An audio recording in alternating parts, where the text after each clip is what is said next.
chewing this gum. Pardon? Please don't get me on tape chewing this gum. Okay. Please don't. Take it off. Erase Take the it. gum out the mouth. I won't chew it anymore.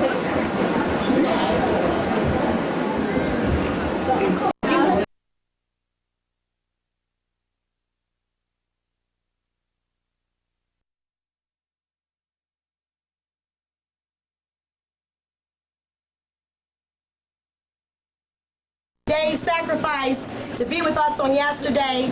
We have a special presentation to him right now.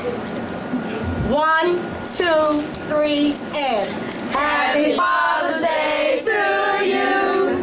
Happy Father's Day to you. Happy Father's Day, dear Dave. Happy Father's Day to you. Yay, thanks a lot.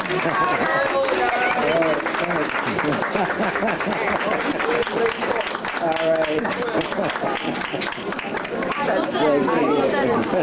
We all love you. We all love Dave. We all love Dave. Hip, hip. Hooray. Hip, hip. Hooray. Hip, hip. Hooray. I want it stronger than that when I come back. If y'all want to stay, I'm going to get ready now, get back on the bus, because some of us have to drive back. Well,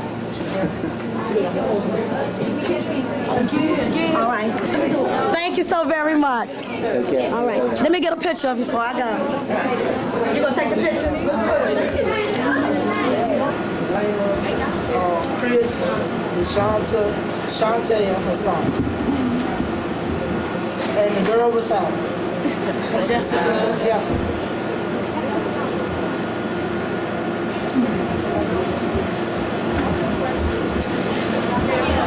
Well, come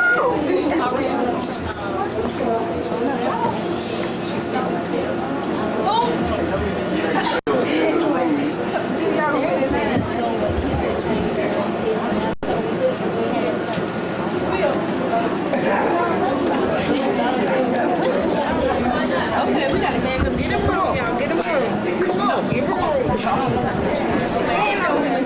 Back up. Let them go in front of you. 1, 2. Okay. Alright, what they have to do is they have to pick a number 1 through 20. And then we'll ask them to do something. So, pick a number 1 through 20. No. This ain't no stupid. This gonna be perfectly sane.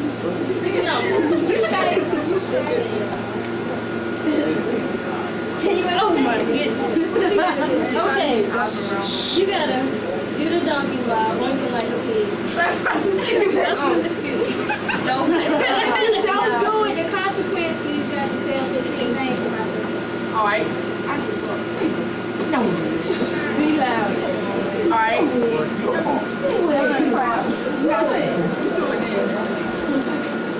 I'm sorry. My name is Kwanda Elwitz. Weldon Middle School. I'm a 7th grader.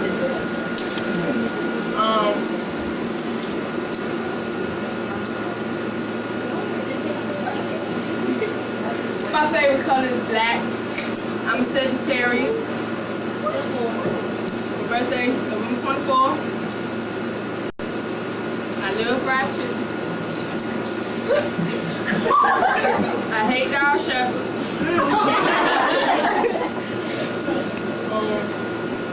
Favorite teacher is Miss Valerie Whitaker.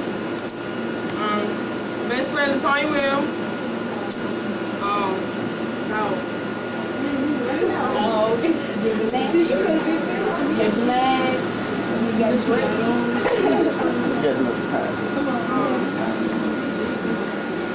Come on now. Hold on. There's a time limit. You got 5. All right. No. You don't have to do it. All right, hold on. Don't be done. Y'all ain't at 2 yet. You can go. Race. Oh, I'm black. Girl. My daddy named Nelson. That was my mama named Lisa. And my grandma named Bernice. Oh. Hey. Send the number down. I want number one. You got to say. Mary had a little lamb to the tune of, I believe, No. I believe I can fly. Turn around, face all I ain't never I ain't never heard this song. You can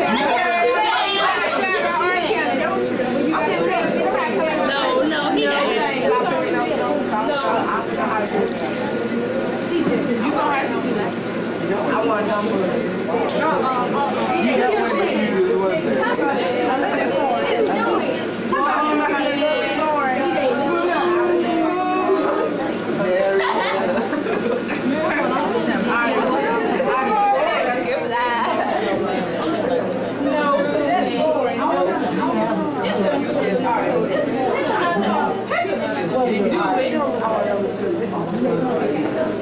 You jump up and down on one leg, patting your head with one hand and rubbing your stomach with the other. You got 10 seconds. Do it. Y'all count too slow. He don't fall.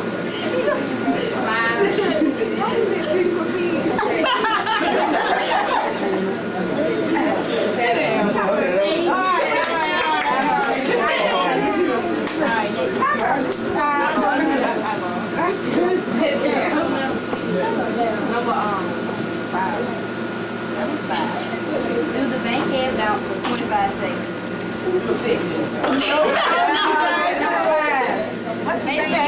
Everybody in the Do the bank head bounce. Go out. You know how to do it. You don't have to. 25 seconds. I left the 6 is worse. Do it, Reggie. Do it. Go ahead. That's a six.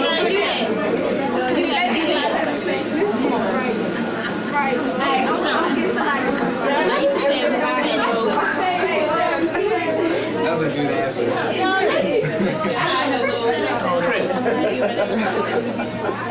Chris, you ain't All the 3 people you don't know. You don't know. Alright, Chris, Okay, I want number 11.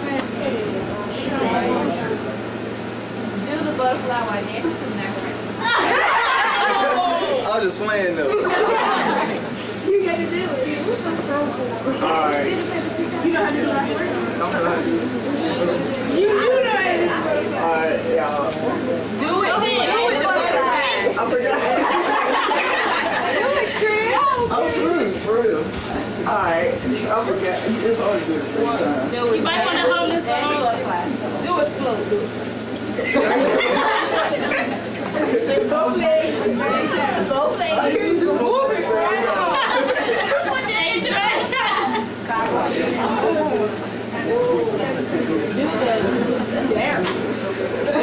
Daryl, I'll show you how to do the Daryl. You got to do that. What does it say? While singing. What's the deal? He got to show you do it, Daryl.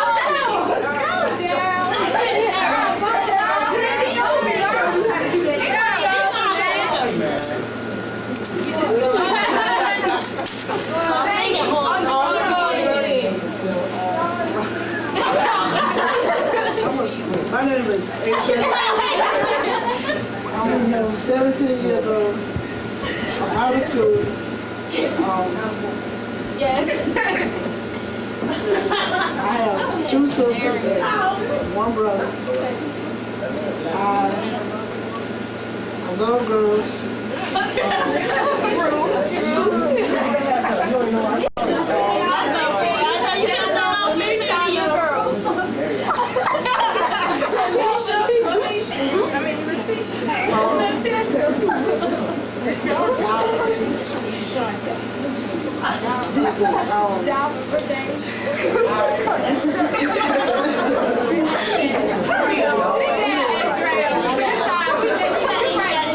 Everybody gonna do it. Anybody else want to get up here that ain't skating?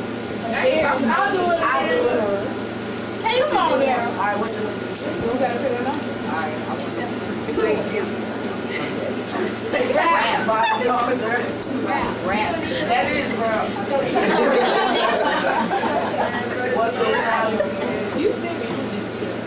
What's the word? Like, what's the word? Okay, hold on. All right, here.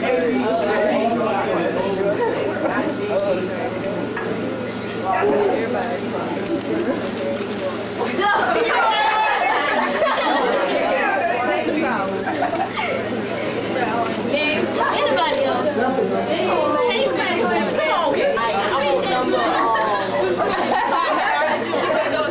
Oh, they won't be called already. Number 21. It's 17. Number 18.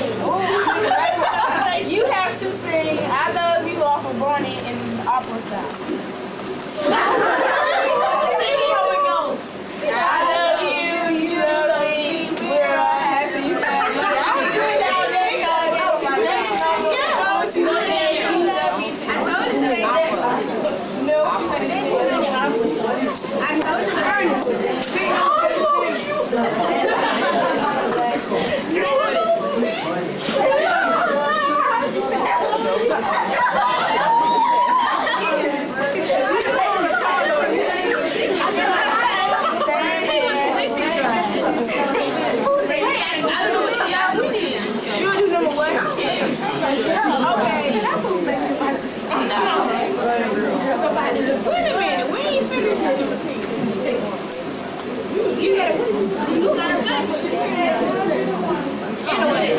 Sing bingo. Bingo. B-I-N-G-O. I have no. All of it. No. It's going to take too long. It is not.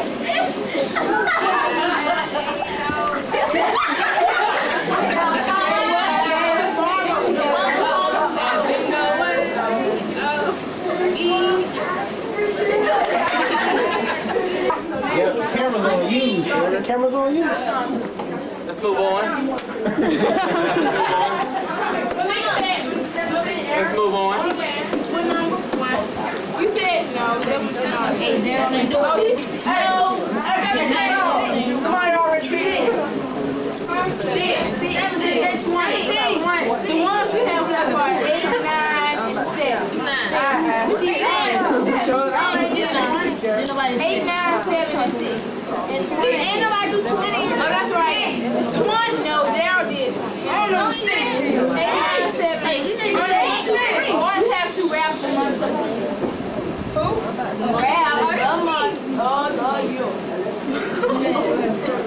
The first month is Joe. Just wrap it.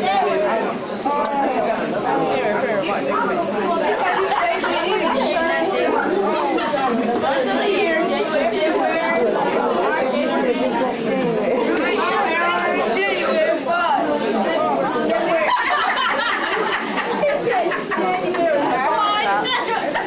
January, February, March.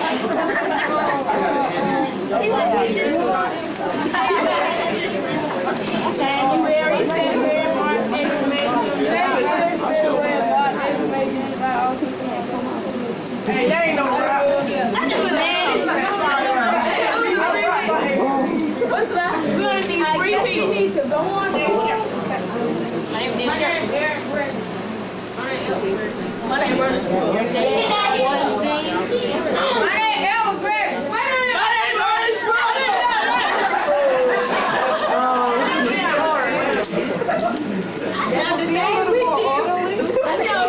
Elvis. My name is Lamont Davis.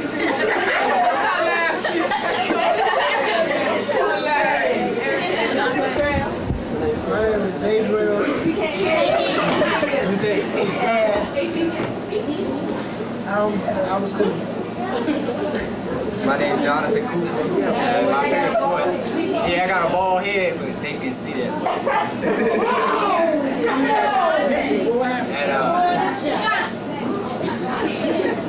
And my favorite sport is basketball.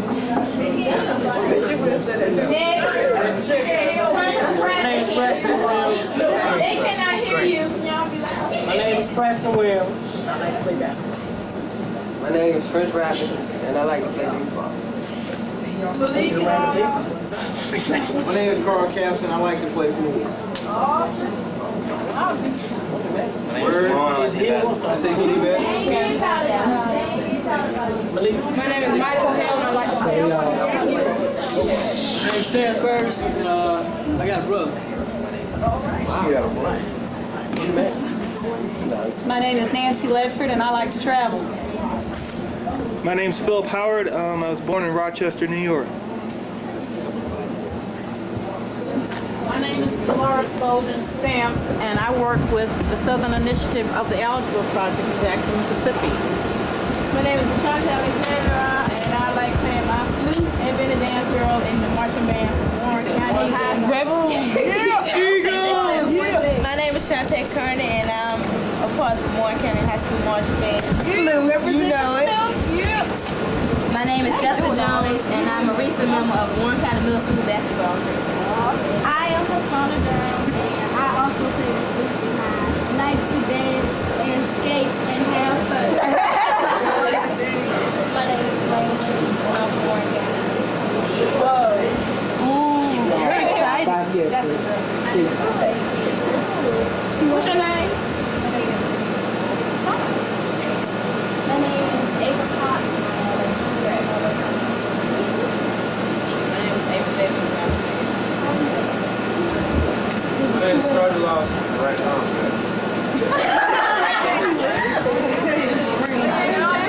Right now, he's what? Start your loss.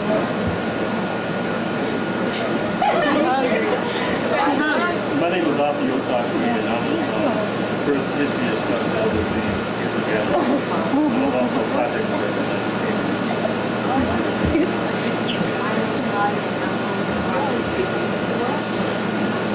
Can we speak a little louder? My name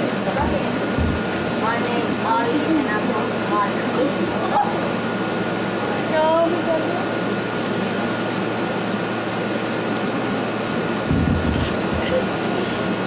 My name is Khalil, and I work with the Muslim community in Greensboro.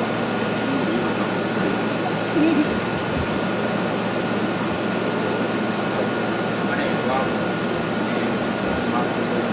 We talk a little louder, so thank you. My name is Robert. And I'm from Oxford, Wales.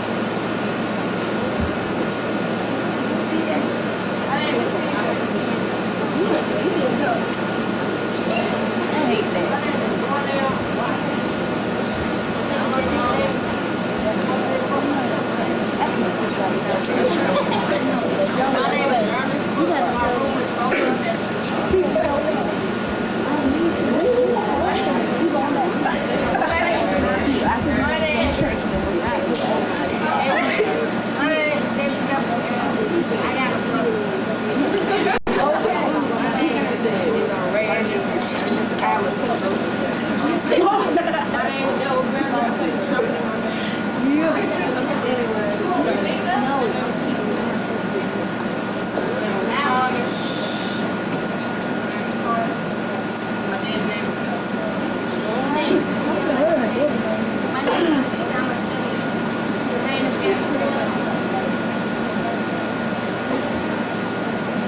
Oh, my name is Ariel Sean Williams. I'm a rising sophomore at Warren County High School. and I'm in love with And I like love my name is Karen, and I'm a junior at Warren County High School. Daryl, you gotta skip. My last name is Shepherd. My name is Cynthia Fraser. I like to read. I'm Christina Davis McCoy, and I'll be seeing a lot of you. My name is LaShawn, and I'm a junior at Marlboro County High School. My name is Sherry, and I'm a junior at Warren County High School. Also, Sherry. Why y'all got that? Okay. My name is. Yeah. My name is Shannon Lawson, and I'm a junior at Marble County High School. My name is Shalene Quick, and I'm also a junior at Marble County High School. My name is Alan Howard. My shoes are black.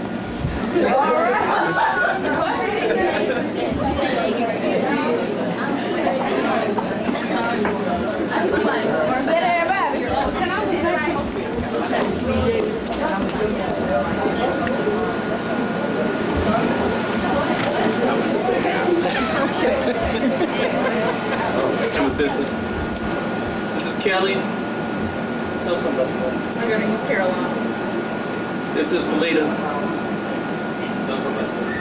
I'm a senior here at Carolina Central, and I major in elementary education, and I'm familiar with the algebra project that you're doing. And I didn't introduce myself. I'm Malik, and I'll be your program coordinator. See y'all later. I noticed all y'all been doing that. Come on, here, right here. There she goes.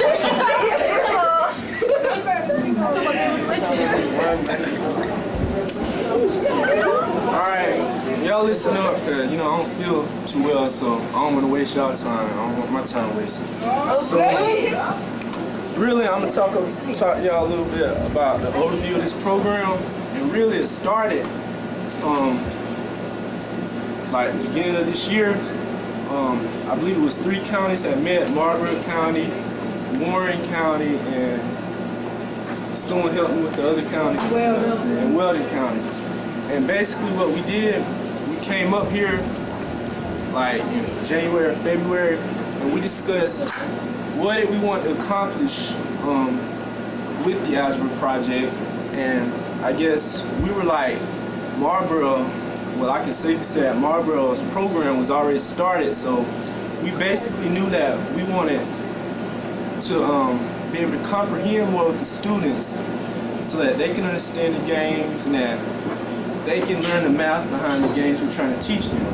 And so we came up with this idea of making like a 2-week training for everybody, so everybody can be on the same accord. We can go back to our sites and teach the kids basically what they're missing in some of their schools, and that's like algebra and stuff like that. So we met with Mr. Dennis and Ms. Williams and a couple more people, and we had to come up with a structured program that would benefit everyone.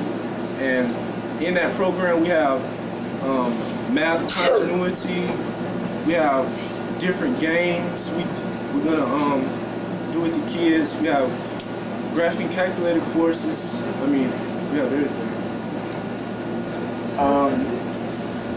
It was a group of about 15 or 20 of us that met a lot, and we really did work real hard on this. We used to meet and discuss and brainstorm things that we might want to do here. And He said it. yeah, he basically said it all.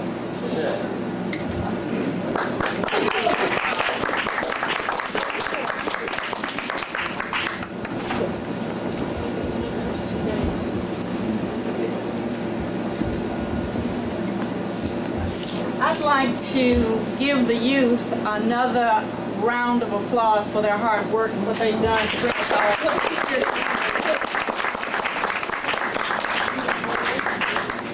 This is your camp, and I think that what was said in terms of how it all came about really lays the foundation. You see signs up, you've heard us mention the Algebra Project, you see Leadership Academy, and the way in which, I wish we had some of our chart paper, but I'll try to use the circles. The way in which I see what you have done is taking the Leadership Academy and the Algebra Project and bringing those two together. Both groups have been about the business over the years of working with young people, trying to prepare them to be full participants in this society, to empower them to work within their communities, to bring about the kinds of changes that they need and want. That's what both groups have been about doing. When the two groups brought all of you together, you created something that's new, and that is this camp this week. And I think it's, thank you. Does anyone have a marker? Let's see.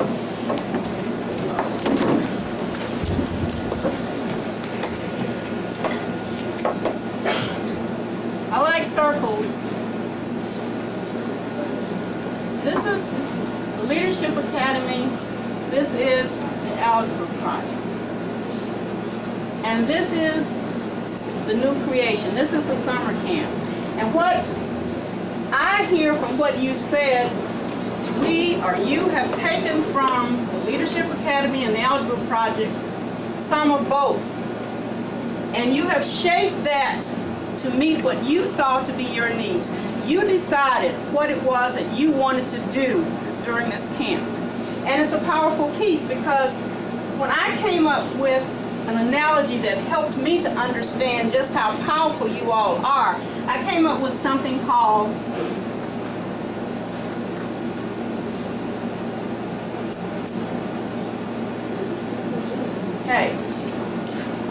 the roots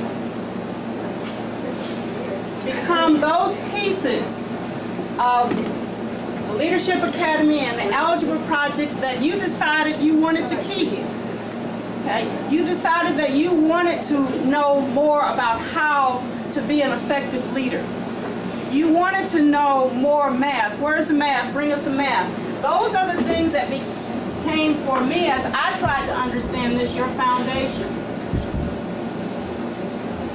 But you still said that you wanted to fly. You can't fly without wings. The wings become those special pieces that will enable you to use this foundation. You said you wanted to know how to take the math that you have learned and take it back to your community and transfer that technology. You wanted to be able to teach it to others. You wanted to know more about graph and calculators. That becomes, the wings are the how-tos. That's what's going to make you fly. I believe you can fly. The wings, as I hear you, continues to grow out of what you say you want. And what we're going to do collectively with you is to create a new model.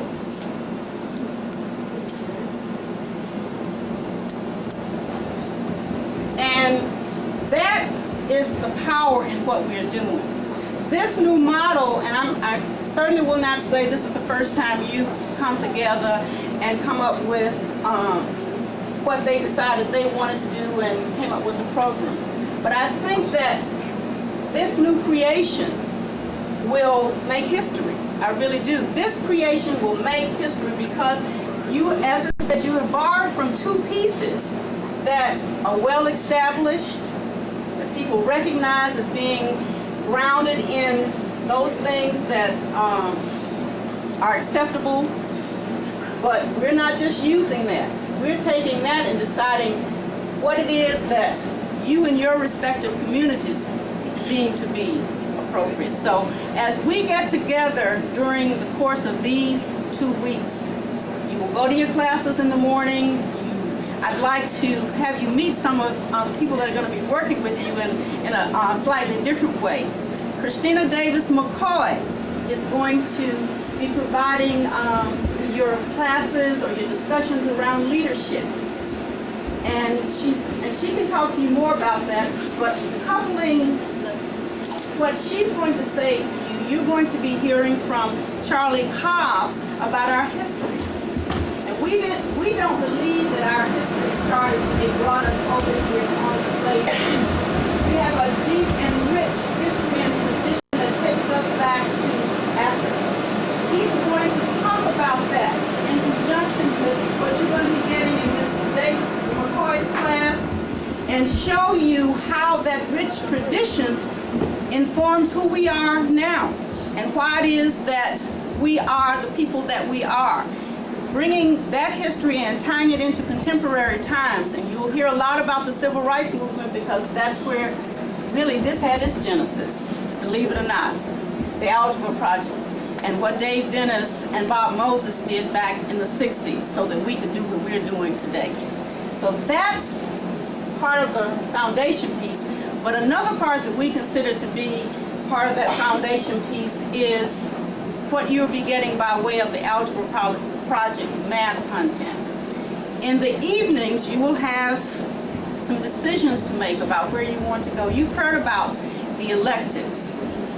Those electives are part of the wings, because you're going to actually be working, producing things that you can take back.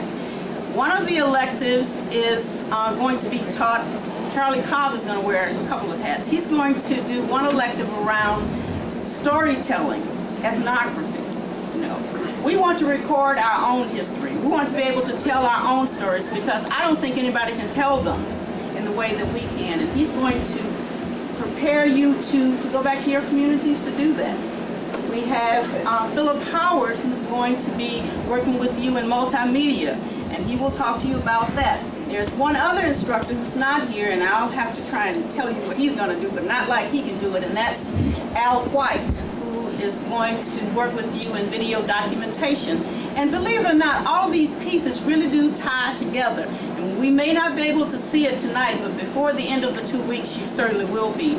So at this point, I want to ask if you have any questions about what you have done. It's not what we have done, but what you have done, and I've just tried to articulate that in such a way that you can, as I said, give yourself another round of applause for what, because when we finish working and with you, listening to you, observing you, this new model will be recorded. We don't plan to let this go, and you would have done it. A new concept formation, and that's, people get paid a lot of money to do that. So here again, I want to just ask if you have any questions about what I've just said. Questions? Do you think that's a fair representation of what you did? Well, if there are no questions, I'd like to, it doesn't make any difference which comes first. Since you're the closest, and I caught your eyes. Okay, this is Phil Howard, and he's going to tell you a bit about myself and yes. one of my programs. Okay, my name's Phil Howard. I've been working with the Algebra Project in various capacities for a while. Right now, I guess a little about myself quickly. I graduated Morehouse in 1991, I think. I'm now a graduate student in social psychology at NYU. I'm about to finish next year. Knock on wood somewhere. Next year. But throughout this all, I've also been highly interested in computers, and that's what I've come down to work with you about. Now, apparently you guys want a little more information about the camp or what I'm going to be doing. So I'm going to talk a little bit about how I see computers and their value to people and what you can do with them, and all that ties into how I've structured what we'll be doing over the next couple of weeks. I'm going to back up a little because I like looking at people.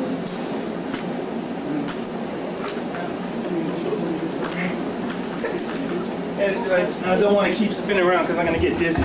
Okay.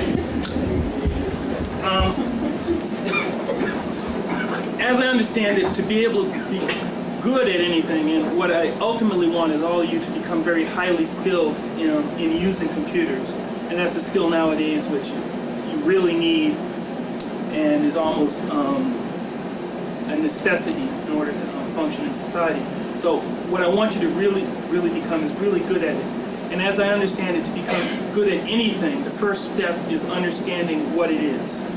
To kind of illustrate that, a while ago, my mother is kind of with computers. She's not, I don't think she's good at all. But she can function. But I was having a conversation with her about around 1980 was really when the first computers came about and were able to be put in people's homes so most people can use them. Around that time, that was when the transition. And I was talking to her, and she said, well, when they first started coming out, I thought they were a cute tool and, you know, kind of neat, but I just didn't see them having any very much impact in the world. It's like, and she's saying that what happened with the computers kind of surprised her.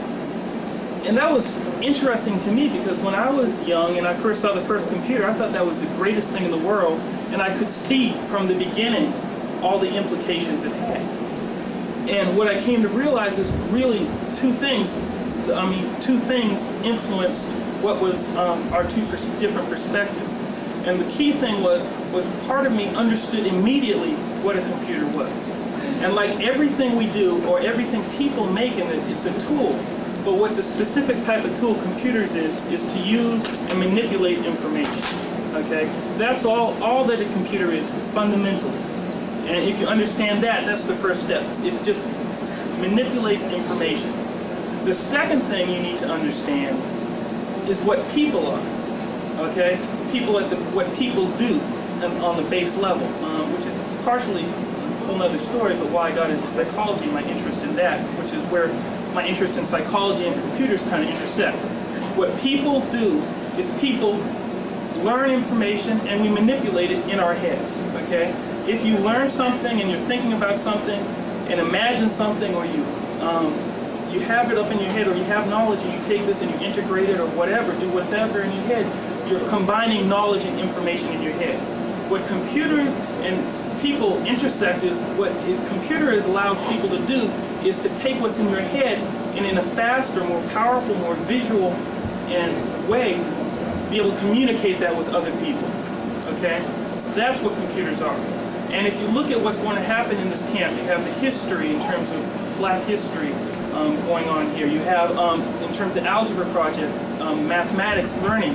What you're here to do, and what you just talked about, is learn information, learn things, okay? And what the computers allow you to do is learn that information and then be able to combine it and put it in different forms to be able to use and reference in new powerful ways. And it's a very powerful tool because ultimately all the information that people have gathered you can't really remember in your head, but computers allow you access to it or to remember it or get at it and communicate it very fast and in huge amounts of information. So what once before was in file cabinets and in libraries can now be on in small computers about this big. So you have all that at your fingertips. The second thing that I understood about computers that she didn't, and that a lot of people don't still in terms of learning, is that computers did not develop, okay, because or people did not become good at computers because they can do a whole bunch of things. You will never become good at computers saying, well, these computers are powerful, I want to learn them, and just getting on it. The way you become good at computers is to do specific things, okay? So if you want to, so you have to have a reason to use a computer. Computers actually developed, you know, people who were into computers, programmers, people who were building the first one said, I want to build this computer to do X. Some people wanted to build it just so that they could be able to type a paper. Some people wanted to do it so that they could play a video game, but they had a specific reason for getting on a computer and using it, okay? So the two things that you really need to understand about computers is that they're for integrating or using or manipulating the information you have in this world and information you learn, and that when you use it, you want to have a reason to use it, okay? Which is kind of what's going to happen in terms of the computer camp. What's going to actually happen is we're going to try to take the information that you're learning in this over these 2 weeks and be able to put it together on the computer in some way where you can tell the story or talk about what's happening in the camp or talk about the things you like or you think are important. And so you can, you know, remind yourself or be able to communicate it to other people. What you want to do in terms of the information is in and of itself up to you. But around that task, what you will learn to do is how to get into the computer, how to explore the computer, and how to present that information and manipulate it, okay? Is that clear? Any questions about that also? About anything? Yeah. I think I call it computers and multimedia, okay? And what it is it's the first step to get you in and to get you, using this and understanding, so you can hopefully go on later on and become great at it, okay? That's it. Any other questions? Or? Before I forget, because this is also right here, the guy with the black shoes. Is my younger brother Alan, who's here to also help me and assist me in doing this. Okay. Okay.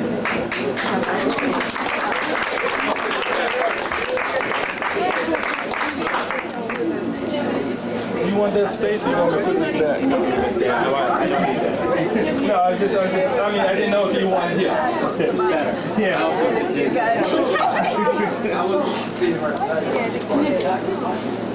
I'm going to be very brief. My name is Charlie Cobb. I'm from Washington, D.C., and what I am is a writer, meaning I make my living by writing. Magazines, newspapers, and films. And my prejudice is for writing and getting other people to write, and that's what we're going to be doing together for the next 2 weeks. My thought is a simple thought. That is, if you don't tell your own story, somebody else will. And when they tell your story, probably you won't like it because it won't be the way you would tell it. And there's certain skills that you need to be able to tell your own story. And that's what I want to start you toward getting over the next 2 weeks. The way to learn how to write, I think, is by writing. So that's a lot of what we're going to be doing. It won't be the kind of writing you do in school, but it will be writing, storytelling. And you'll hear some from me, and I'm certainly going to be interested in the stories you have to tell. Because I'm wearing this other hat, this historical hat that Dolores has put on me. We also will talk some about history. Dave and I go back a ways, because I came to Mississippi as a young kid, not much older than you in this room, back in 1962. And as a writer, I spend a lot of time in Africa. I write a lot about Africa. Because I want you to be writers. I think there are like good stories in Africa that you should know about. So we can talk about that. All the details will come later on. That's all I have to say for now. Thank you.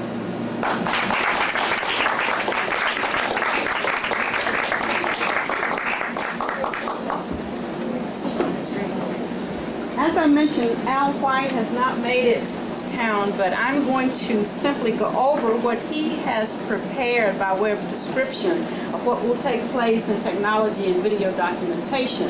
And basically, you'll be introduced to the principles of video and audio production, and you will get firsthand a hands-on experience in working with all phases of communication technology, the video camera, computer editing, how to set up for video production, develop a storyboard and a script. And the students that will be involved in this elective will, at the end of the 2 weeks, have prepared a mini documentary. So you will not only get the hands-on experience, but you will have a product at the end of the 2 weeks. And I wish that Al were here to do this, because he could do a much more effective job. But what we wanted to do was to have those 3 electives described so that you can decide among yourselves who's going to go where based on interest. And one of the things that you've been told previously, and I'll just say it again, try to have at least one person from each site or each community in the 3 areas. So if you haven't decided who's going where, that's a task for you this evening, because we will need to know tomorrow before you take your trip who's going to be in which class, if elective. Do you have any questions? None? Okay. I guess the next thing that we wanted to do, and I'm not sure who was to do that, but I guess being an old Girl Scout, I'll do it since no one else is here to do it, and that is to go over your schedules, and there. Okay. Okay. I'm not going to go over the schedule. Oh, okay. And actually, I just wanted to speak briefly to you too. And I think that, Philip, when you chose this spot, this was the best thing that you could have done. You put us in a place where we could just speak to everybody in the room. I'm Christina Davis McCoy, and I wear a number of hats in the world community. The current hat that I wear is in Rayford, North Carolina, doing community development. And the most recent hat before that was here running around the state of North Carolina doing anti-racism work, racial justice work. And it is out of that history. I am a product of the civil rights movement, the contemporary civil rights movement, and cut my teeth doing community organizing and working in community. So that pretty much sets the backdrop for who I am and where I come from and how I come to this place in terms of wanting to share with you this whole notion of embracing your leadership, and particularly as it relates to the roles you will play in the 21st century. So we will spend time over the next 2 weeks talking about what it really means to be engaged in your own leadership and to engage yourselves in becoming dynamic leaders of the 21st century. The process and the journey that we will take together will be very experiential. We will be doing it. It's just as Mr. Cobb, Charlie has already said, the best way to learn is to do it, then we will do it in terms of becoming aware of some skills, expectations, qualifications, qualities. We will build upon the process and history, the rich history of leadership that we've known, and that expands, goes all the way back to antiquity, and brings us up to a place of this 21st century journey that we're beginning to embark on. So I just want to say, I want to be very brief too, and I want to introduce myself to you and say that I'm looking forward to the next 2 weeks. I really appreciate the analogy that you've provided, Doris, in terms of roots and weeds. I think that this is a significant marriage in terms of the Leadership Academy and the Algebra Project, and I'm looking forward to the shaping and crafting of this new model that you, young people in this room, and we, older people in this room, will craft together. So, it's on.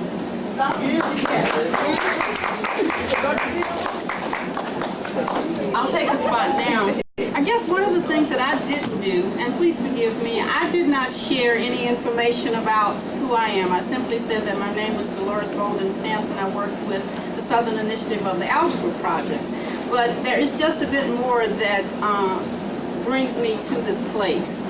I too am a product of the Civil Rights Movement. I was just a mere child when Dave Dennis was on the campus of Tougaloo College, and I was a summer student there in a camp, not for leadership, but for the sciences. I was in high school, and that was my first introduction to the movement. But I dare say that it was those experiences that shaped who I am and caused me to view the world very much differently than I probably would have had I not had those experiences.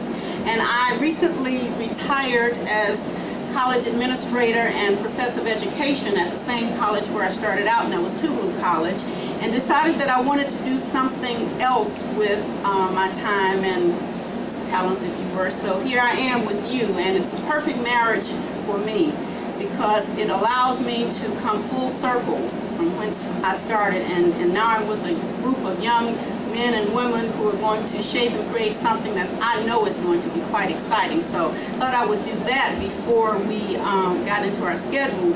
And I also wanted to have Dave. He's behind that camera, but I just think that we must have him stand and say something before we move on.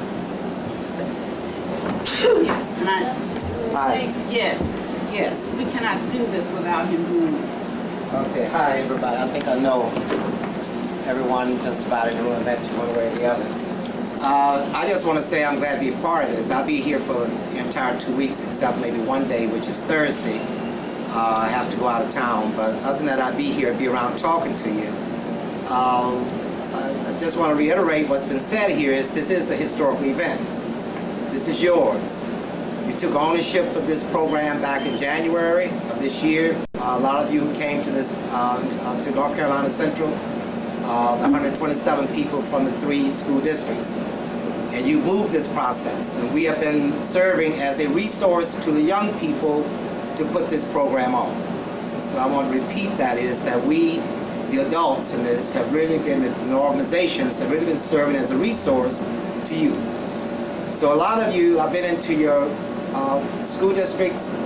All of you have some kind of community-based group that's been supporting what you're doing. And all of those community-based groups now in the 3 areas have put together a program for you when you leave here at the end of the 2 weeks to come back and work in, whereby you be transferring the technology that you learn here to the other young people. So we're going to have fun, but it's a lot of work. Most of you, what you're going to be doing is the skills that's going to be given to you through what Phil was talking about, what Charlie's talking about, what Al is going to be doing and describing to you these particular programs. I do know that in some of the areas is you'll be going back using these skills around the math games and other activities back in your communities. So it's serious in a way because a lot of people are depending on you to bring back these skills, to share with all the other young people in your communities. So this is a historic event. You're developing a process by which you can obtain those skills back. You're developing a process for young people to learn and at the same time to begin to make legitimate money that you can put into your pocket. Beginning to look at how you can develop an economic base in the communities. This is what this starts out. I mean, you're making money, you got a job, you're being trained to do this job. And the connection between education and making money.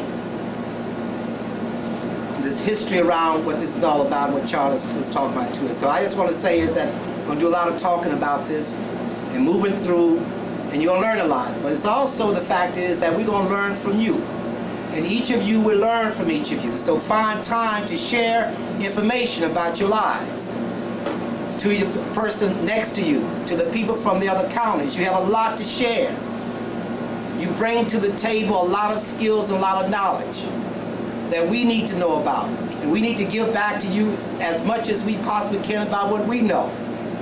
But the person you're sitting next to right now knows a whole lot about a lot of things. And you find out how much you know by sharing this information with each other.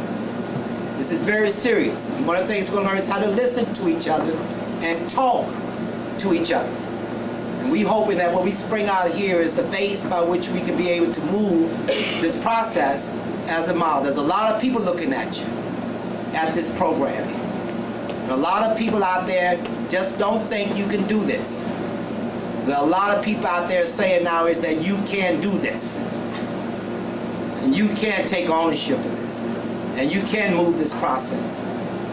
So this is what this is all about. I mean, it's something that our young people are dying every day. We got to stop it. And it's not going to stop with me or Christina and others. We can't stop it. We can't build this economic base anymore. We passed it. We lost it. But now we got to rebuild it. It's all on your shoulder. That's a lot. But we here to help, but you're the ones who have to move this process. Thank you, sir. Thank you.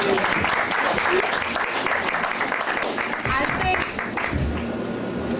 think Doris Williams has come in and she came in just in time to go over the schedule.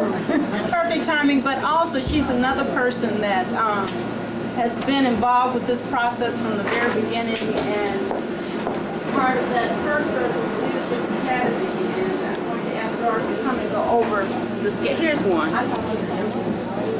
They did. Yeah, I know.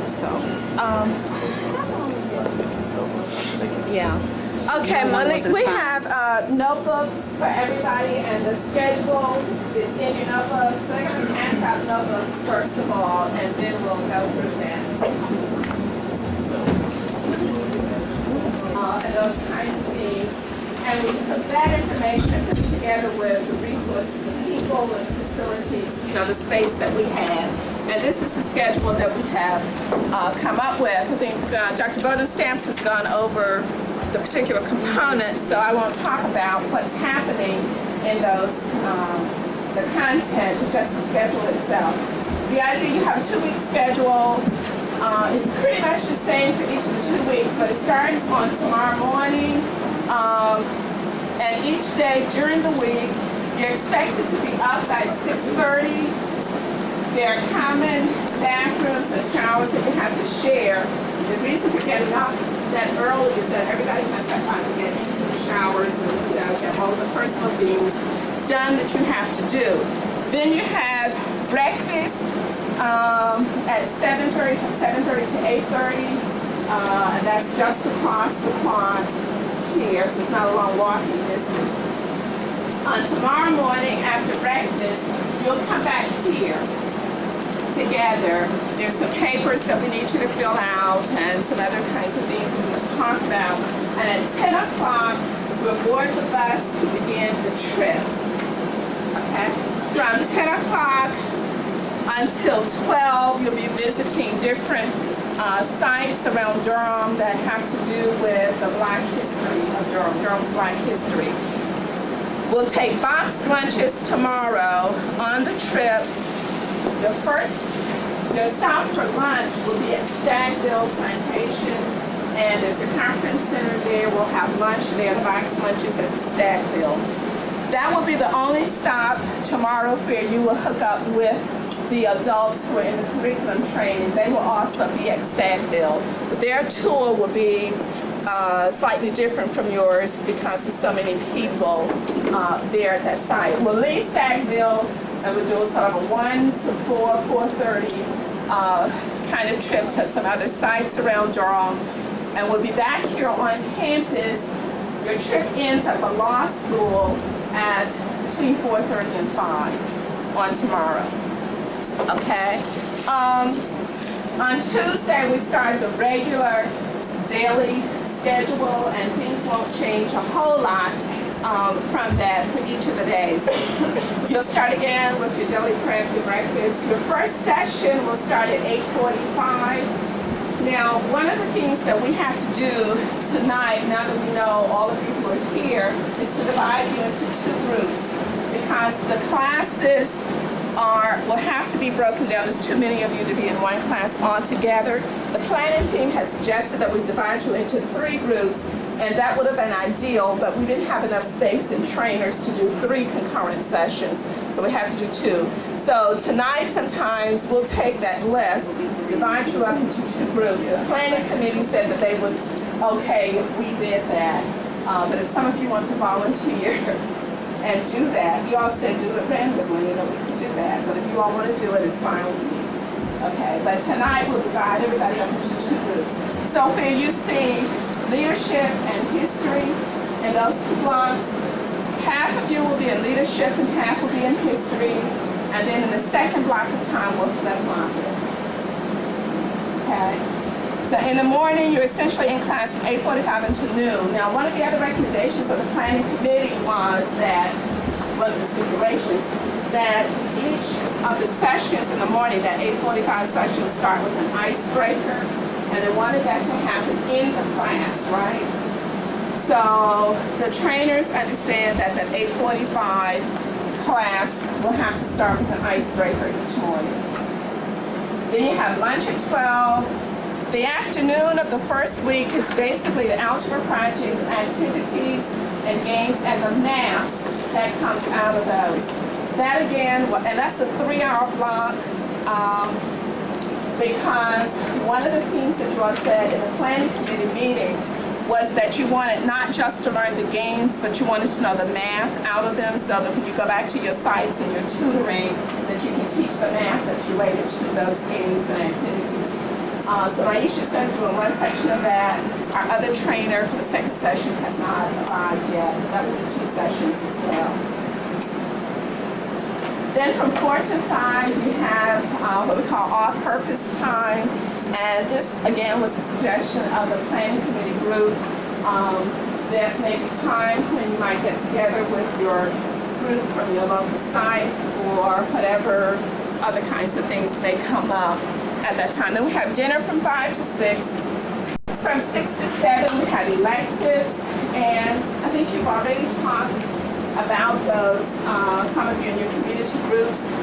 There are 3 electives. Have we talked about that here already? Okay.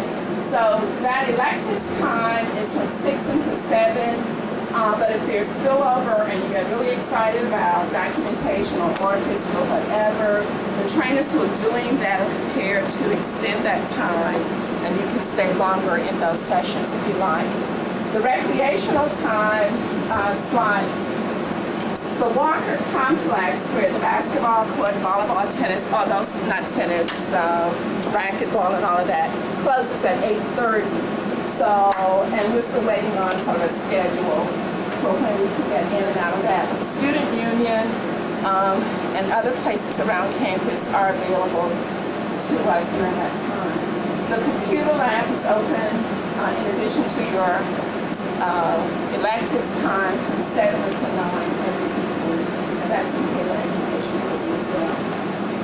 The second week, as I said, Saturday is sort of a free day.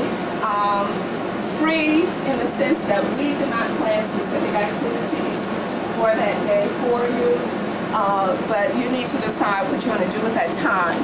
Thursday evening, Friday evening, and what was designated earlier as recreational time, you're doing African dance, and then on Saturday morning from 10:30 until 12. So the 10:30 to 12 is the only specifically scheduled thing on Saturday. So you need to make some decisions about what you want to do with Saturday's time. It can be time for the mall, time for whatever. So what?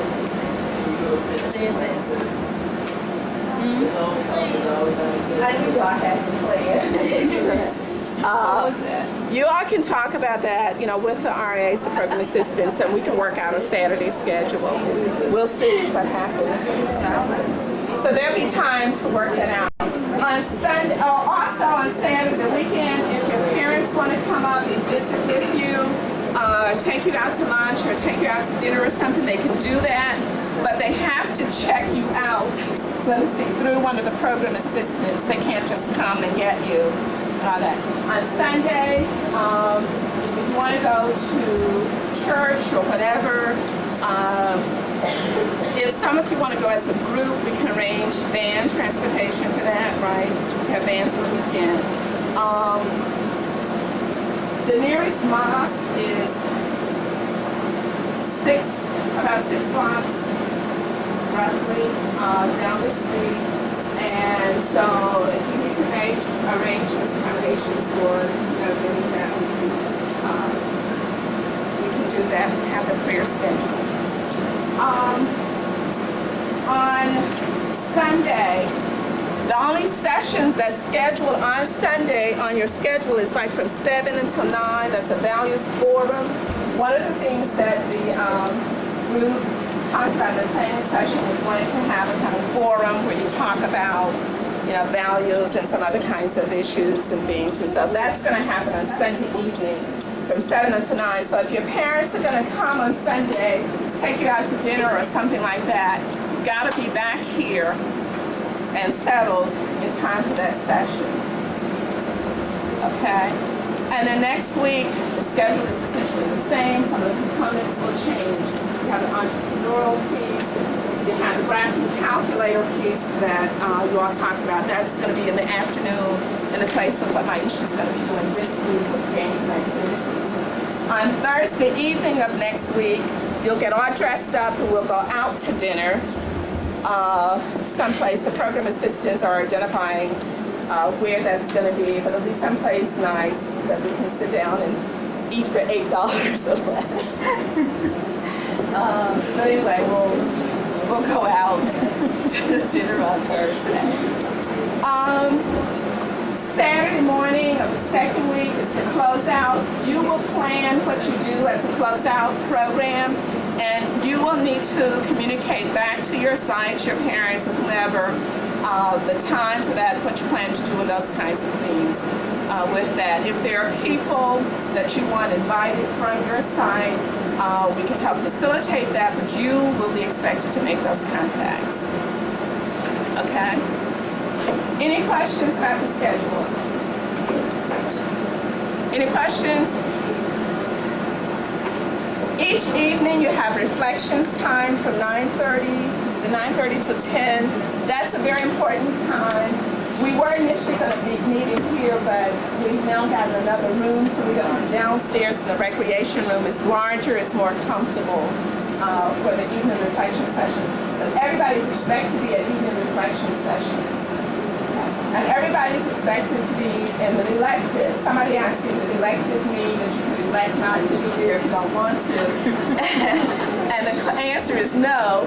Elective means you may elect which one you're going to, but you have to attend those sessions. Any questions?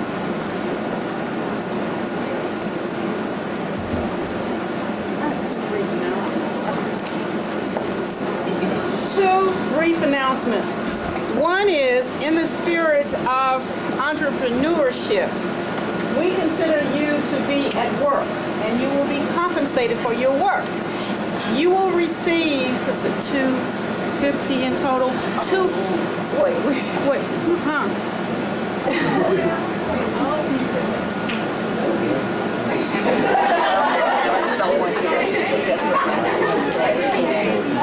So they said we do checks every till 7 years and not to them.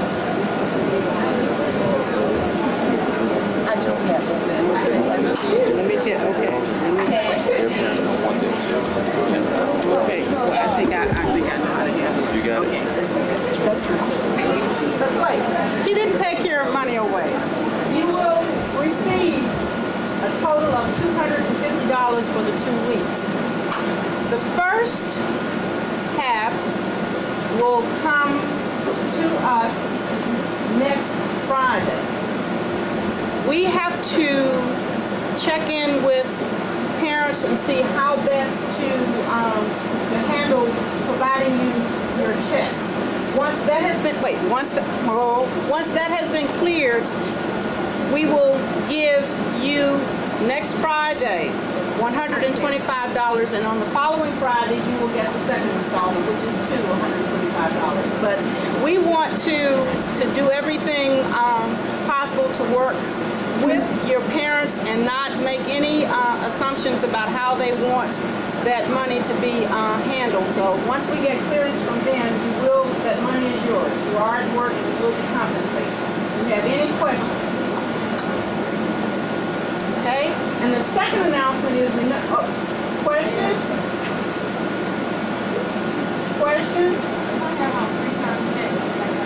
Well, I'm getting to that. Thank you for the question. You led me into my second announcement, and that is we have ordered for you pizzas, and as soon as they arrive, you will have some free time to eat that. But prior to moving into the free time, Isha is going to come now and work with you in determining how you want to govern yourself. I think everybody has been formally introduced or said something about themselves, except for Isha. She's going to come down and tell you who she is and work with you to facilitate that process.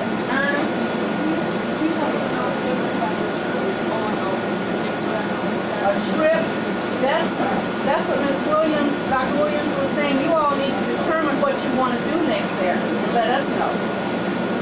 We have Saturday afternoon free. That's what she was saying. So that's your decision. Did I answer your question? Did that answer the question?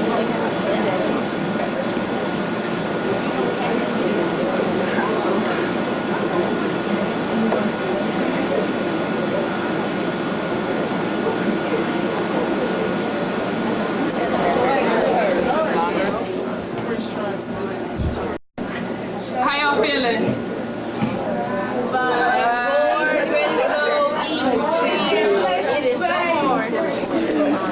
All right.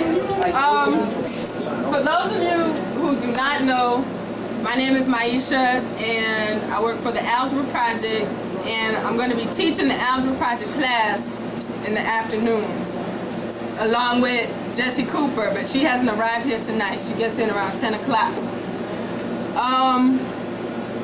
We have some work that we have to do tonight, and the reason I asked you how y'all are feeling is to find out if you have energy to do it tonight or if you want to do it in the morning. In the morning. All right. All right. Let me tell you what it is. Let me tell you what it is. There's some basic sort of bottom line rules that the camp has and that the camp has had for years and years and years, I guess. And I think before we leave tonight, Doris should tell us what those all are. But in one of our planning meetings, Ernest raised a question, and there's some rules which we know what the consequences are. There are other things that we're not quite sure about. And Ernest's question was, well, what happens if somebody breaks the rules? So there's some work that we need to do in figuring out how we want to live in this community over the next 2 weeks, right? What kind of community do we want this to be? What principles do we want to live by in this community? How are we going to hold ourselves accountable to those principles? But in order to do that, we need to talk to each other and listen to each other, like Dave was saying, right? That's the beginning of the hard work that Dave was saying we're going to have to be doing over these next 2 weeks. So that's the work. Huh? You still want to do it in the morning, or you want to do it now?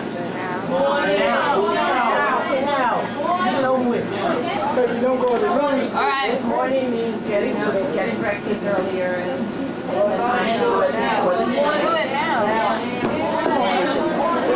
It's a visual test. All right, how many people want morning? I don't know.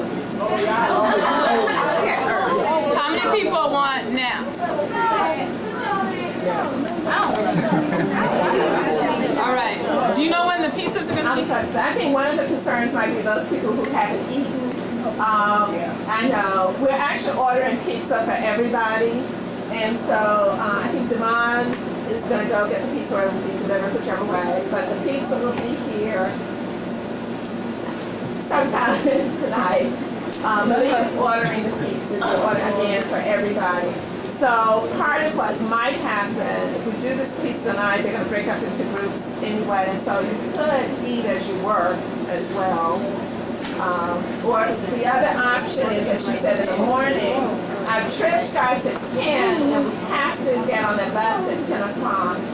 So that would mean perhaps you're getting breakfast earlier and setting aside a couple of hours in the morning before the trip to do this if you opt to put it off until morning. But I think it seems like most people y'all want to get it over with tonight, right? Yeah. All right. Do y'all want to break? No. All right.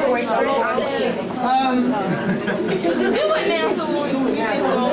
Just do it now. All right. Y'all don't know.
to see you more.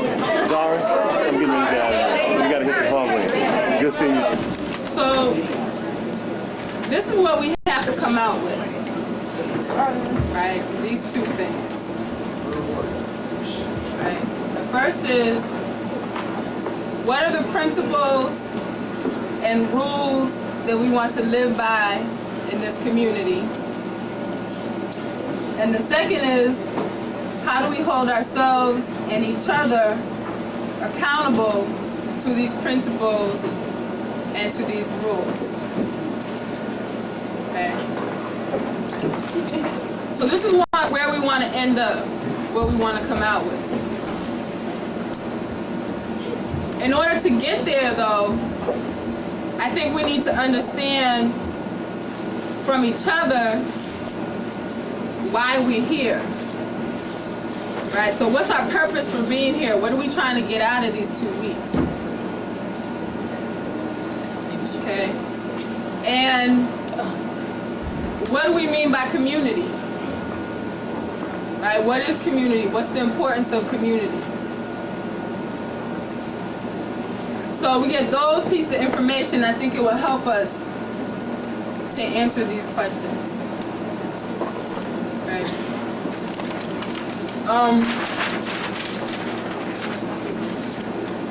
So how about the first thing? And people, whatever comes to your mind, you know, just shout it out about why we're here.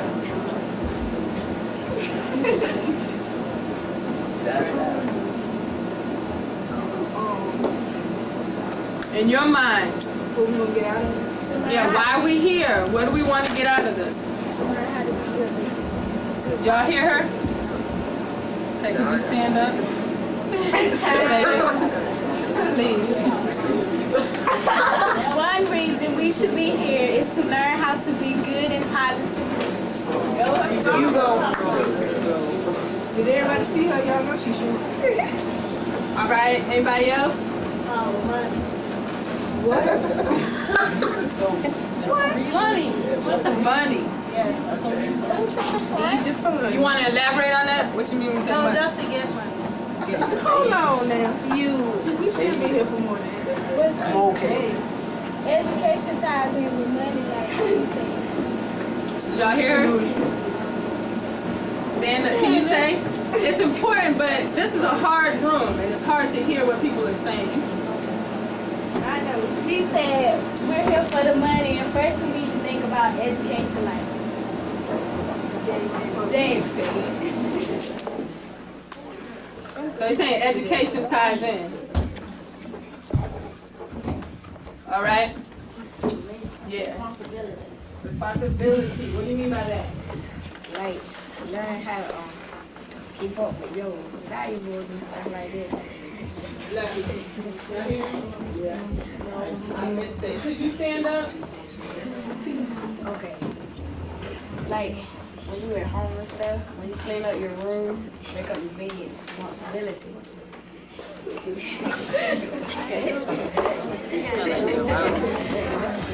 Okay, so taking responsibility. You talking about taking responsibility? Okay, what are you thinking about? Are there specific things that you think that we have to be responsible for while we're here? Not really. Can anybody think of specific things we have to be responsible for while we're here? I remember.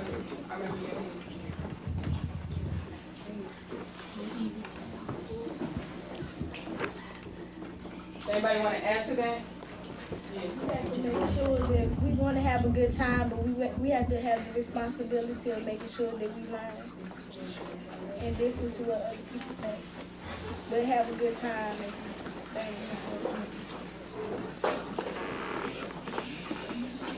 All right. Anybody else want to add to that?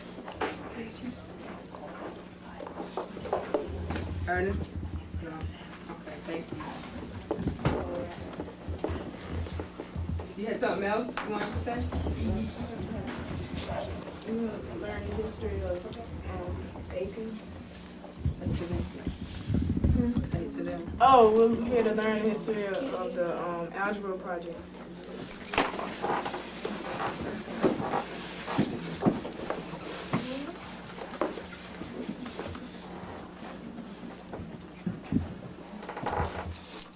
Okay.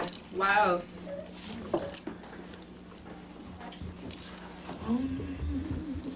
Get away from home. Get away from home.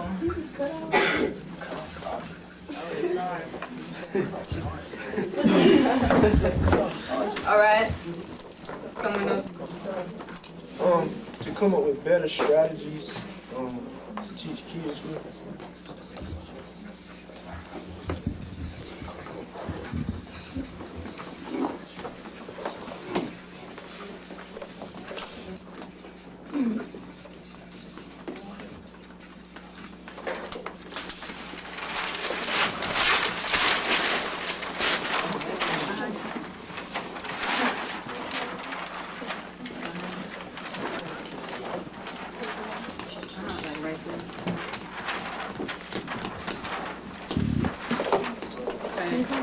Anybody else have any other thoughts?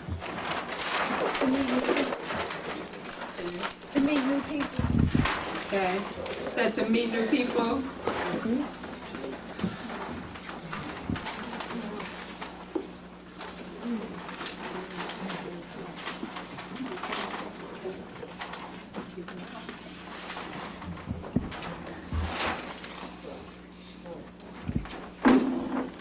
Any other thoughts? Two friends, like away from family. Okay, is that related to his saying get away from home? Yeah, something like that. Did y'all hear what she said? You gotta say it to them. To learn like to get away from home, but to learn how like college life is and experience life like without your mommies and daddies. Your puppies, mommies and daddies. Pappies and mammies and omas and opas. Is there anybody who this is their first time for this long away from home? I know, right? No, in the hearse, chilling. Is there anybody?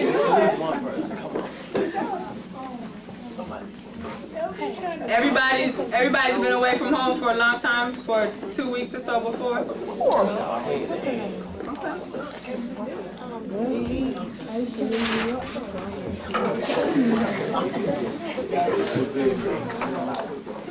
Okay. Any other thoughts?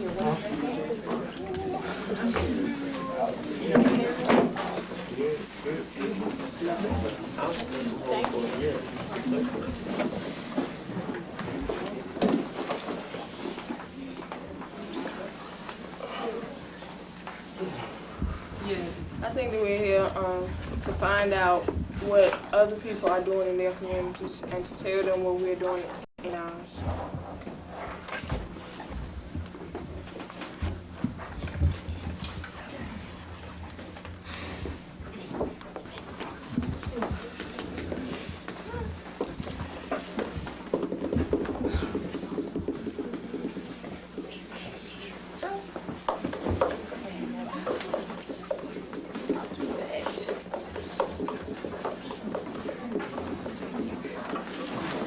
I think we're here to go back to our sites and help others.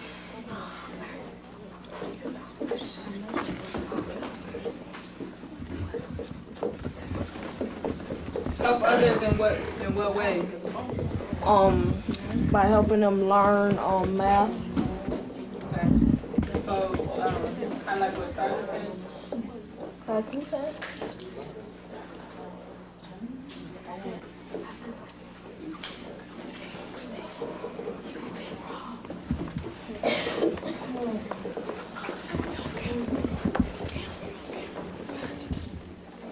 Any other thoughts? I think that we're here to find out a better way to obtain the word leadership. Find a better way to obtain leadership. Amen. Could you say more about that? Like what you're thinking about that? I'm thinking like that when we take those sessions in the morning on leadership, that it will help us to, you know, be able to experience it more and go through with it.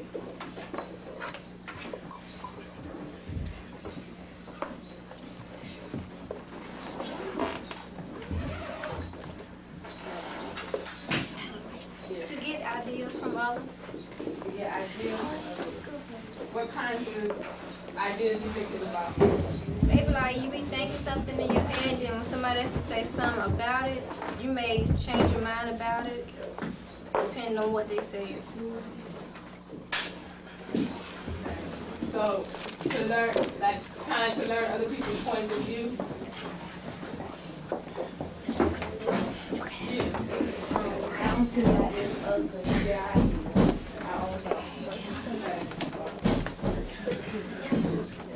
Y'all hear her? No. Not only to get ideas from others, but to also share our own thoughts.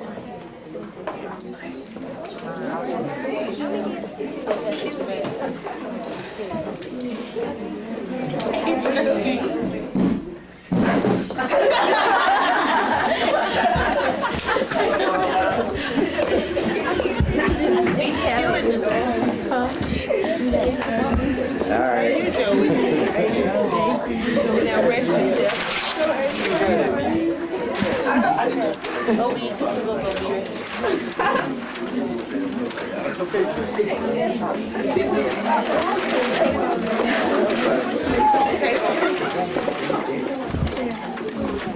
Okay. Could somebody read what we have so far? Because I don't think everybody back there can see it. Somebody want to read it?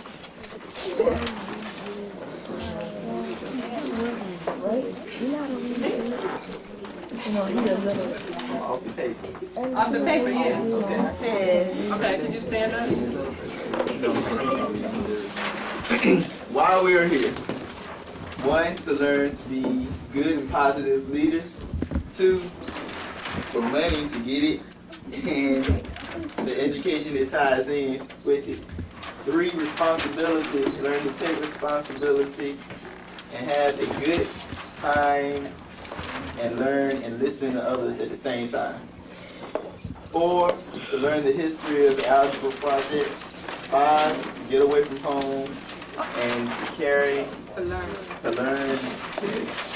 life, as it would be away from your family. 6, to come up with better strategies to teach kids when you go back to your sites. 7, to meet new people. 8, to find out about what other people are doing in their communities, to tell what we do in our community. 9, go back to our sites and help others learn math. 10, find a better way to obtain leadership. 11, to get ideas from others and to learn others' points of view and to share our own thoughts.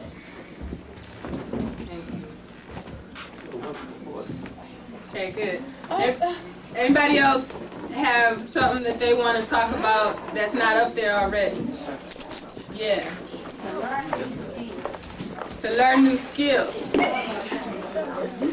you have, are there specific kinds of skills that you're thinking about? Okay, like what?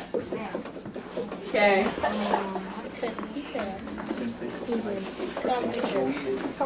Are there any others? Computer.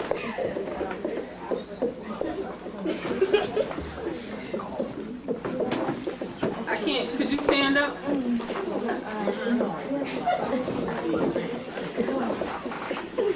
All right, and tell us what you got to say.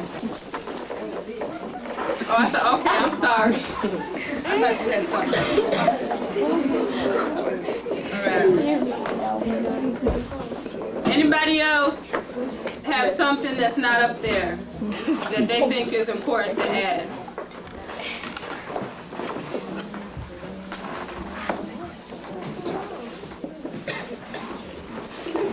All right. So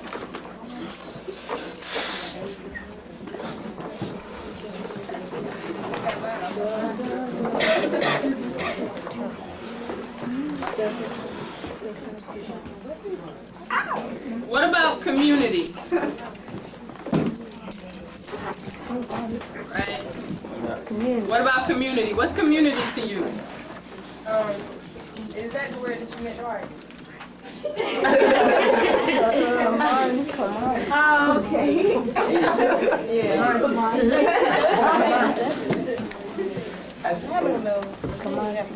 Community could mean. Could you stand up and talk to me? Of course. In a community, there are a lot of different kind of people that come together and share their points of views and thoughts, and they come together to form a community and work towards a common cause.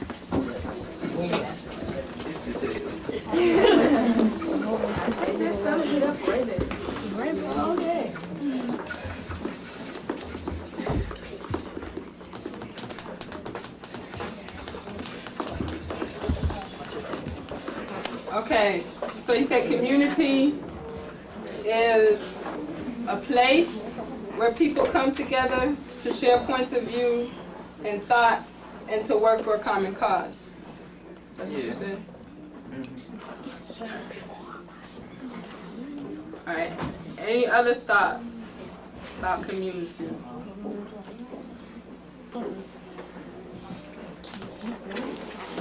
What's it mean to you?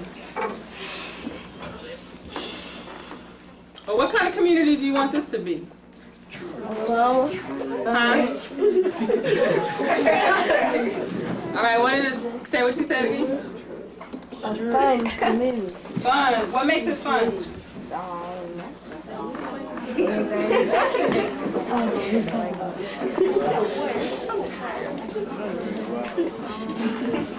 Drug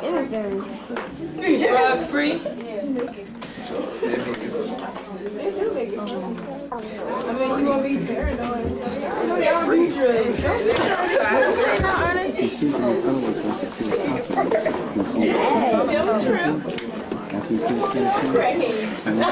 Okay, hold on.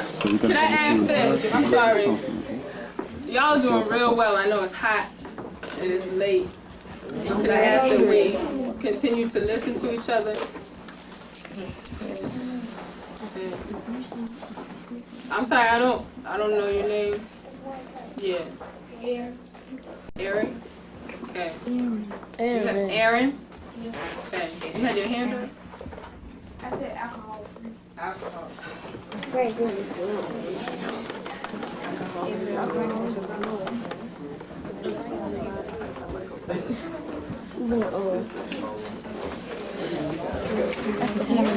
Alright, so y'all want it to be fun, you want it to be drug free, you want it to be alcohol free.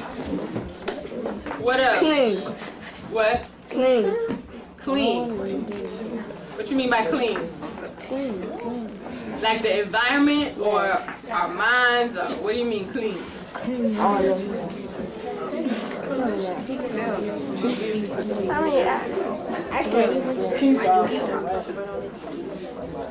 the environment. The environment? Could you give an example of a clean environment?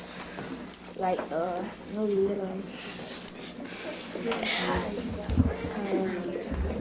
Like none of that expensive hairspray and spraying once in a while. No. All right, Aaron.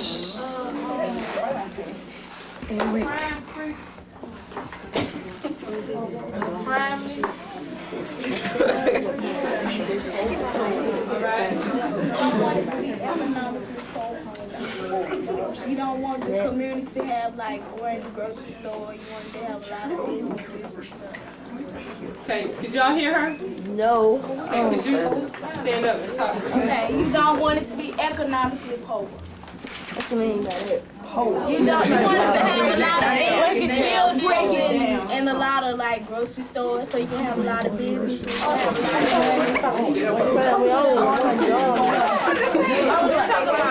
Our community storehouse. Yeah, I was kind of using it. I understand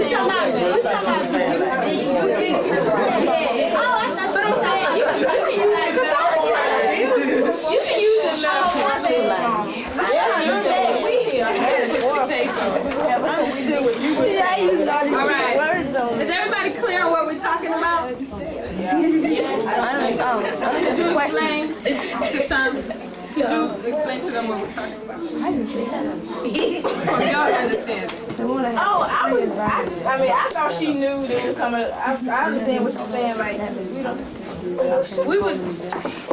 I understand what she was saying. It's like, in our community, she don't want us to have, like, little stuff. She want us to build our community as best as we can from what we're going to learn at the Algebra Project. That's what I think what she was trying to say. But she thought it was talking about like around like grocery stores and like I understand what she's saying. Yeah, we're talking about this community. These people in this room and the other people that are working with us, and what kind of community we together want to live in over the next 2 weeks.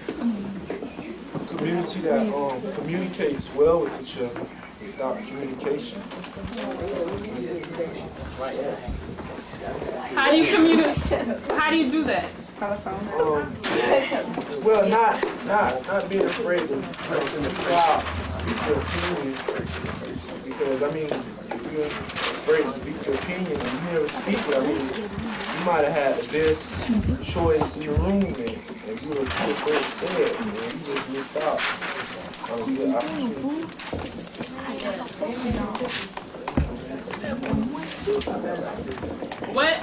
What helps you feel safe to speak your opinion?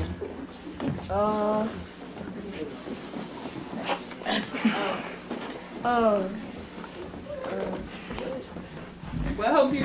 Star just said we need to be in a community that communicates well with each other. And one of the things that means is that you're not afraid to state your opinion. Right? Because you might miss an opportunity to contribute and to say something if you don't. So my question is, what helps you feel comfortable and not be afraid to state your opinion?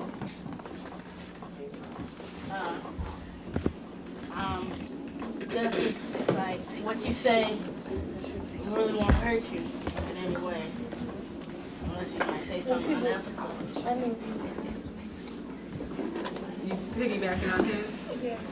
Everybody in here is equal and nobody's better than anybody else, so you shouldn't be afraid to say what you gotta say. That's what you're saying. Because you don't want to speak if everybody was criticizing, you know, what everybody was saying. So you wouldn't want to say that. Did y'all hear them? Yes. I know people in the back. Could you stand up and say what you said, please? No. I said that we would want to speak in a group where everybody was criticizing everybody else about what they were saying. I said that it won't hurt you if you said something. And it won't hurt you because everybody here is equal and nobody's better than anybody else. How do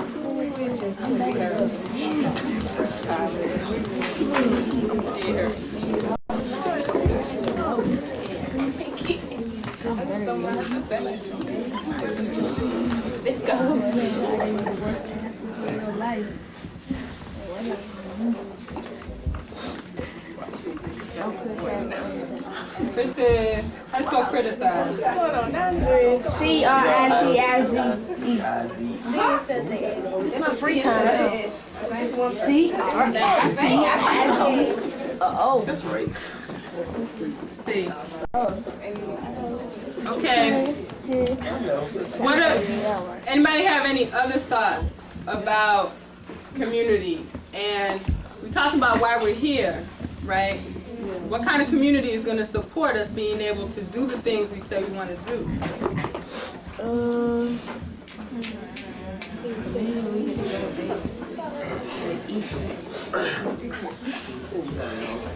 Anybody have anything else that they want to add? No. All right. Chris, could you read what we have again? No, just Oh, another reason we are here to learn new skills in math. What does it mean to have an effective community? People come together to share points of view and thoughts and work for a common cause. Have fun, drug-free, alcohol-free, crime-free, clean environment. Communicates well with each other. Thank you. Don't be afraid to speak your opinion. It won't hurt you to say anything. Everyone is equal, and don't criticize what others say.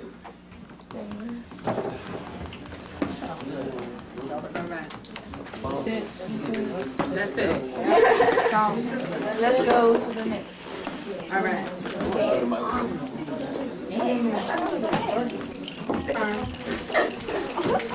So,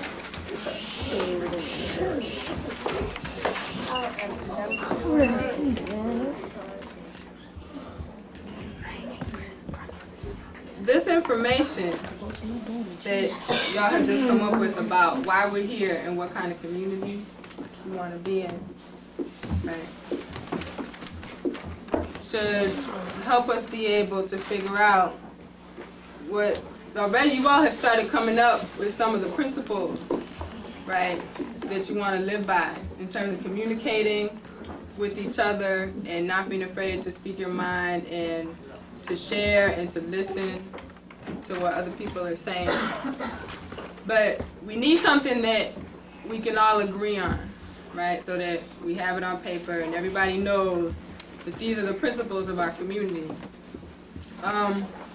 And what we were thinking of was, and let me ask you what y'all think about this, is to see if there are subgroup of you that are interested in working on that, a smaller group, because I think it's going to be hard to come to agreement with everybody in the room at this point. But if there's a subgroup that's willing and interested in continuing to take this information and to continue to work on it and then report back to the rest of the group.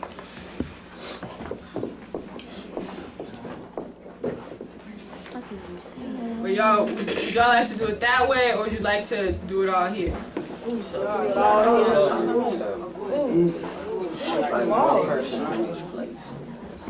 How many people say subgroup?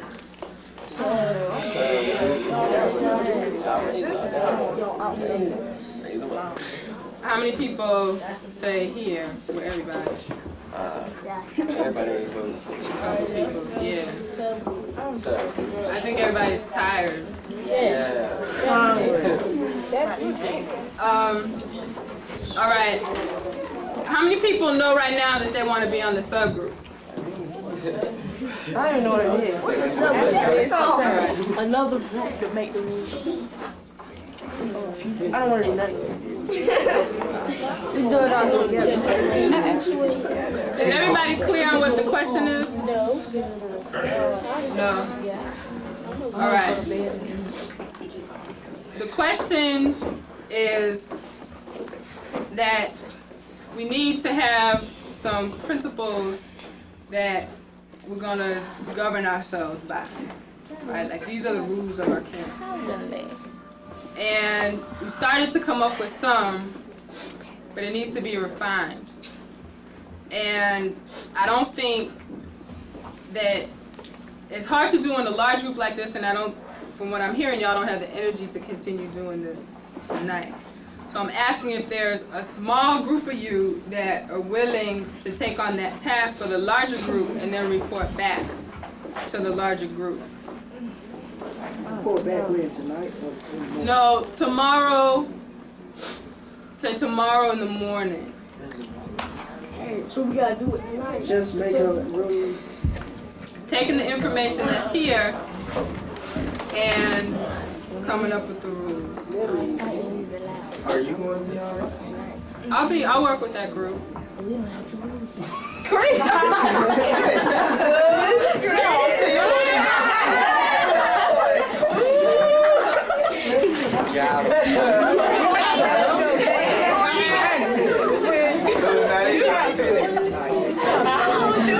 Go back to the seat. Or, let me say another option. Right? Another option is we can all participate but we do the last part of this in the morning.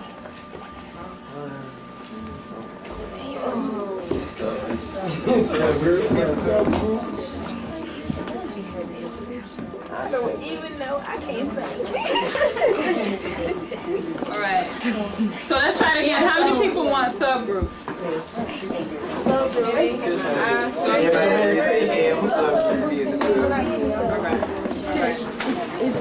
But it's not going to work if nobody wants to be in the subgroup.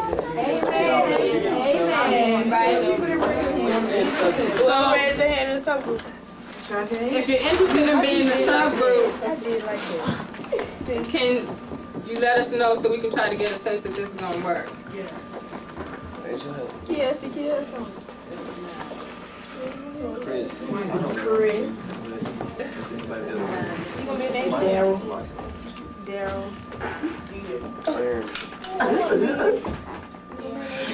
Just make it this Hey? Just y'all ain't. I'm sorry.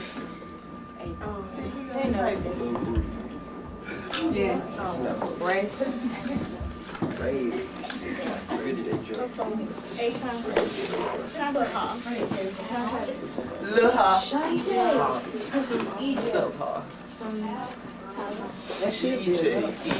Jay, the initials?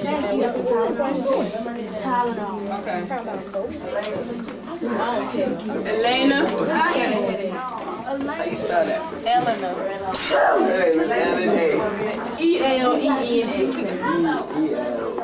Ellen Austin. You get some more sisters on this group? No, sisters. There's only, we got one girl on this group. I know. But she be handling things. You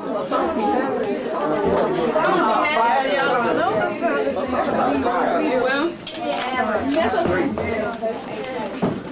Ellen. Oh, Ellen up. She be handling things.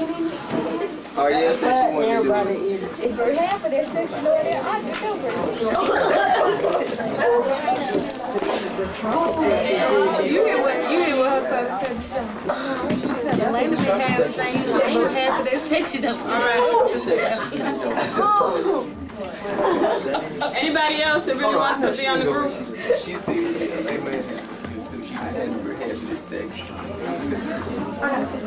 All right. What was that? We meet right after. So, can the people who agreed to be on the group, can we just meet here afterwards for a few minutes and discuss when you want to do it? Okay. That's all that I have. Thank you.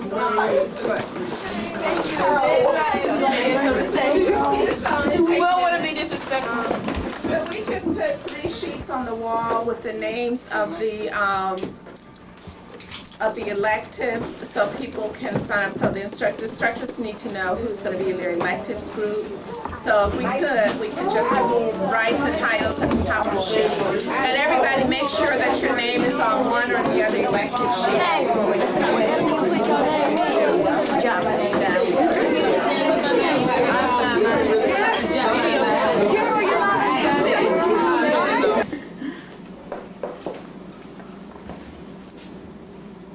And I took off my Weldon t-shirt after the kids left.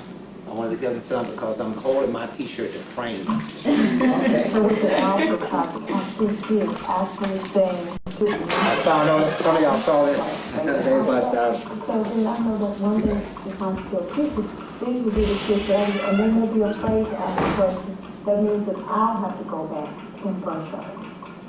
It's not the sting goes up because they understand that this is not just me getting up and giving an answer and I may be wrong. This is my group. And if we are wrong, then we'll go back and we'll get in the group and we'll talk about it and find out why we're wrong. He's crazy man. A smart crazy man. To come up with this project that people all over Mississippi can learn about the algebra program. She thinks it's fun, she thinks math is fun, you know, and it's just a learning process that I never would have thought she would have experienced. You know, these students will go on to college, will go on maybe to different technical colleges and universities. And I think that you would have to let these students reflect back on what impact, these types of programs, specifically this program, had on their formal education.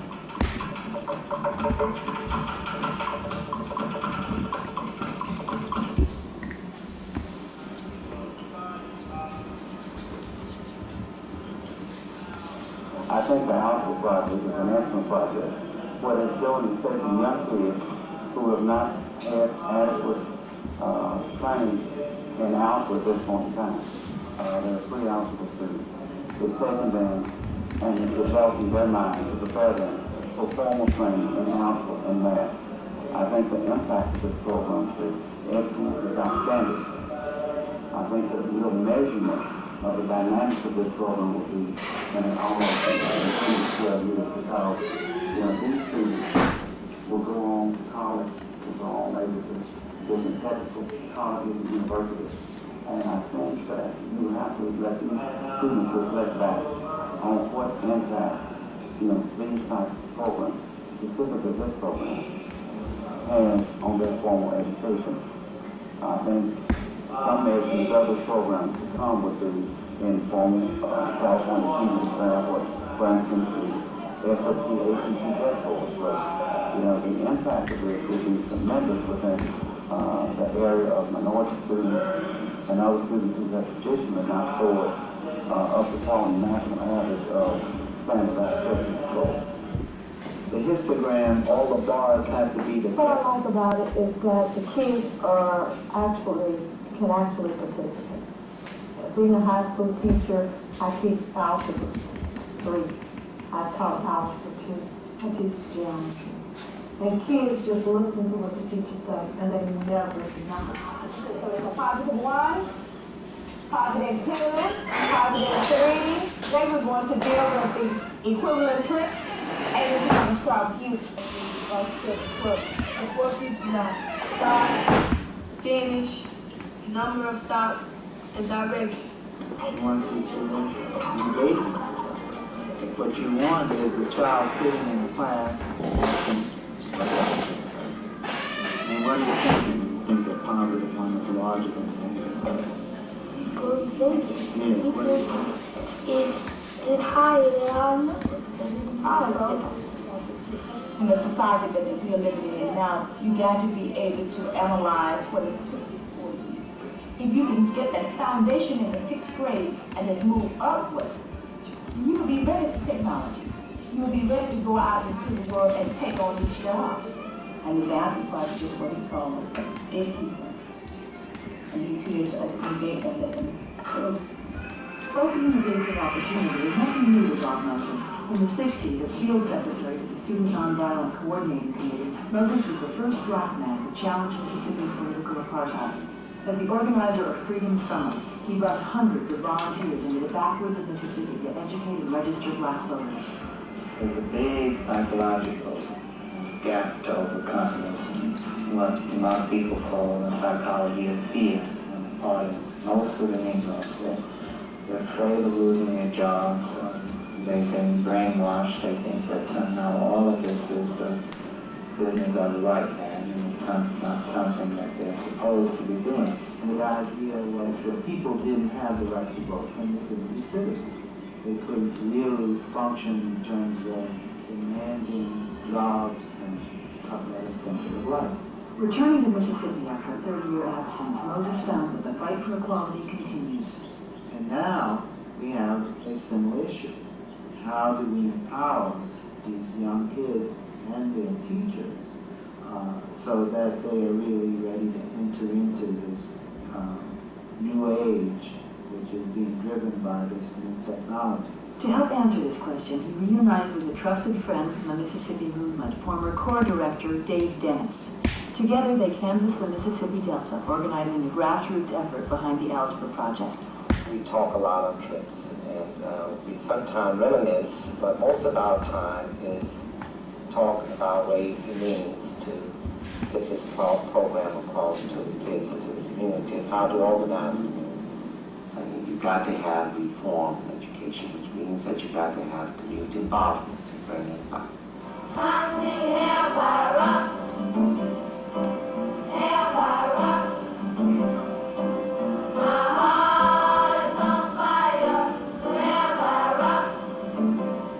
Adopting the strategy of the 60s, Moses and Dennis have organized open house meetings, inviting the entire family to share in their child's achievements.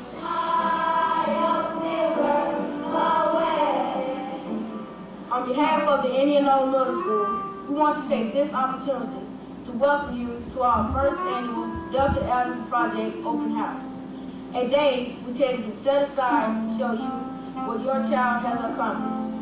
These social events, filled with singing and math games, are run entirely by the students. Through these games, the kids are given an opportunity to teach their parents what the Algebra Project is all about. Then what we're doing is saying to the kids, here's the way, you want your parents to participate, you can bring them into the classroom. Your parents can participate, and so they're urging their parents, come on, come in.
My hair look good, though. It matched my suit, too.